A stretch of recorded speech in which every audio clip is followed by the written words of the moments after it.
Short stories in English. The Rabbit and the Tortoise. One day, a rabbit was boasting about how fast he could run. He was laughing at the tortoise for being so slow. "I have never been beaten," he said, "when I run at full speed, no one is faster than me." "Oh, do be quiet," sighed Tortoise. "You are so full of yourself. If you're not careful, you'll come to a sticky end." "Where's the sticky end then?" asked the rabbit. "Is it far from here?" "Oh, you two do stop arguing," said a fox as he walked past. "No, this is serious," said the rabbit. "I will prove to you all that I'm the fastest animal in the whole wide world." "Okay," said the tortoise.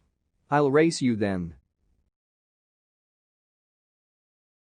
Much to the rabbit's surprise, the tortoise challenged him to a race. The rabbit thought this was a good joke and accepted the challenge. The fox was to be the umpire of the race.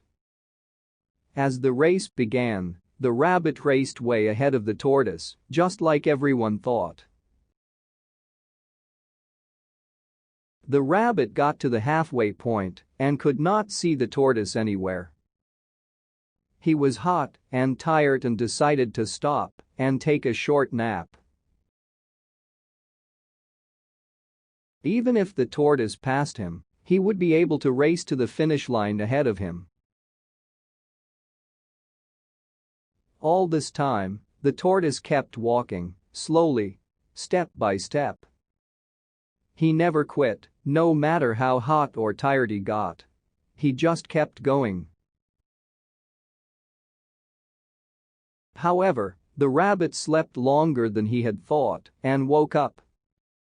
He could not see the tortoise anywhere. He went at full speed to the finish line, but found the tortoise there waiting for him. This story tells us that never underestimate the weakest opponent.